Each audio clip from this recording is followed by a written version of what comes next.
about West Ham. Obviously, look, Fascinating, loads of money in their back pocket. Obviously, the Declan Rice saga is finally over.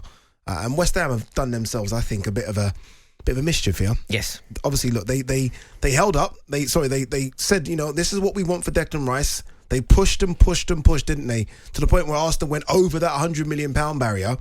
And now teams are doing it to West Ham.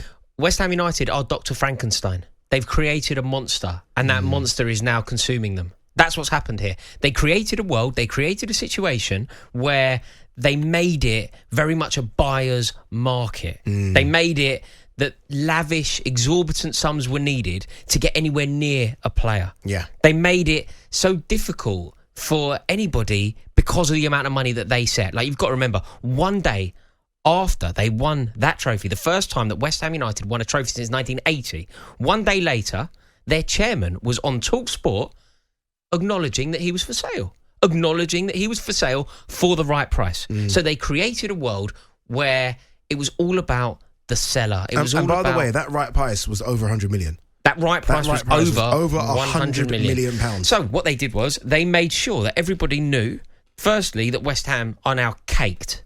They're caked. They've got loads of money at their disposal. So there are two problems here. West Ham are caked, and they have a Declan Rice-shaped hole in their midfield. So 2 and 2 makes a Christmas cake. If you have a Declan Rice type of player and West Ham want to buy them, firstly, that player is desperately needed by West Ham. And secondly, West Ham are very rich. Therefore, that player that you have to sell is suddenly worth an absolute fortune. Yeah, and to be fair to the other teams as well that have player X, they can do exactly what West Ham have done with Declan Rice. That's the value. That's the value. Like it or lump it, we are valuing him because Declan Rice might be overvalued by 20 million, say 20, 30 million, right? I mean, a lot of people said he's worth 70 to 80. Now you've done that. That extra 30 is now going to jump on that other player that you want. Yes, exactly. Ultimately, people are going to pass the cost on. Of course. And that's what's happened. So suddenly, when a player like Paulinho becomes potentially available... Fulham, I think, bought for 20 million, by the way. Yes. Fantastic season, but they bought him for 20 million, yeah? But Fulham will be looking at this thinking, well, to us, he is worth... 90, they've said. Well, they can say what they like. Because they know, firstly, they know West Ham need him, and secondly, they know West Ham have the money. Yeah. So I feel like the business that West Ham conducted here was slightly foolish. I think the business they conducted in the public was slightly foolish. Yeah. I mean, the easiest thing for them to have done, it feels like this would have been a totally bulletproof way to proceed. They say to Arsenal, we will do business with you for a decent price, but slow down. We can do this later in the window. Let us get our house in order. Let us sign Paulinho when we still have Declan Rice. Let us sign Paulinho when the world thinks that Paulinho is going to play with Rice. We don't have all the money that you're about to give us. So Fulham don't know that we desperately need him. Fulham don't know that we have all this money. You sign him when you still have Rice. Then later in the window, you do the Rice business.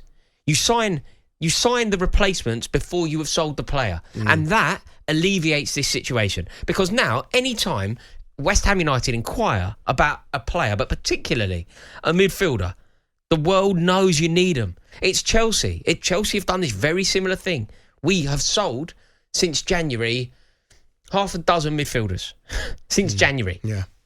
So Caicedo suddenly becomes worth 100 million quid. Yeah, and it's funny, we were talking about sort of the business when we started this show, and everyone's like doing good business early.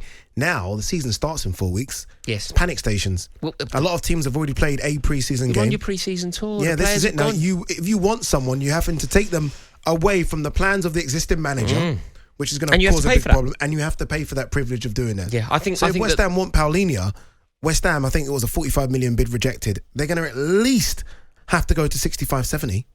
Yes, and that eats into... That's a huge percentage of the Rice money. Now, look, West Ham United have had a great season. Moyes has done very well. And yes, they've lost their talisman. But what they should be doing is looking to build on the brilliance of last season, winning that trophy. And they should be looking to... people go, that's the Rice money. They should spend more than the Rice money. Yeah, agreed. They should spend the Rice money and then some. And then some. Yeah, because if Declan Rice stayed at the club, David Moyes would have gone into the transfer window. So that almost has to be the thinking. Yes. That we would have gone in there anyway. And also, David Moyes has earned them a lot of money. They had that European run and they've got European football next year and they've elevated the European competition that they're in. So they've got more money than they thought they were going to have anyway. What would you make of them trying to get Harry Maguire on loan? I think it's clever. Yeah, I think it's slightly miserly. But I think it's clever. It takes part of the wages off the books for United. Man United don't get a fee, but Man United will be paying, let's say he's on 100 grand, 200 grand a week. Yes. Man United are going to pay 100, West Ham 100, aren't they? That's how it's going to work. Look, it's not going to work, but I think it's probably a good cheeky way to get the conversation going. It won't work. I think Manchester United should hold firm for a buyer. Yeah, but why not put the bid in? Start the bidding there. Would Maguire go West Ham? Do you think? I would have thought. It's so difficult, isn't it? Because Harry Maguire, he got that move to Manchester United from Leicester, and when you make that move, when you make that step up, when you start playing in the Premier competition, you are playing for a British institution of a football club. Juggernaut. I don't know his ego. Everything I know about him, I've never met him, but everything I know about him would suggest that this move wouldn't appeal. He talks about having nothing to prove. He talks about the way that he's conducted himself with his in his England career would suggest that this wouldn't appeal to him. But playing in Europe, maybe not the competition that he'd dream of playing in, but playing in Europe for West Ham. And you look at their squad. Obviously, look, it's a Declan Rice-less squad now, but they've still got some really good players, West Ham, in that squad. Obviously, look, not United. This is going to sound really harsh, and I know that Joe Smith, who we spoke to earlier, won't like this at all. But does he definitely start for West Ham? Is he definitely better? I don't think he's a definite starter. Is and this is why I said about Aguerd, because he was... When is Joe he better Smith was, than Aguerd? No. And is he definitely better than Kurt Zouma? I don't know that he is 100% a better starter. I don't think...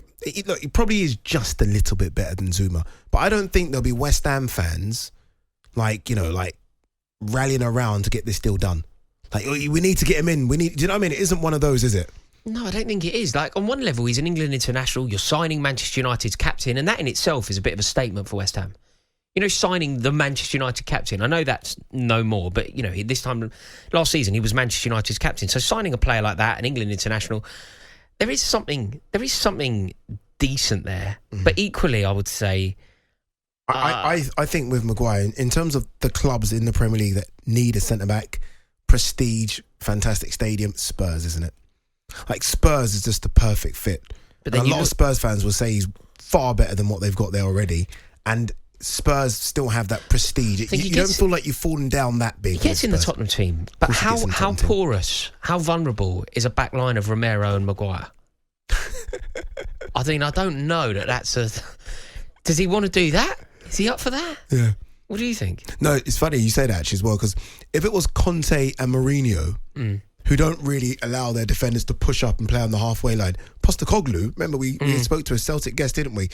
He asked everyone to push up. Yeah.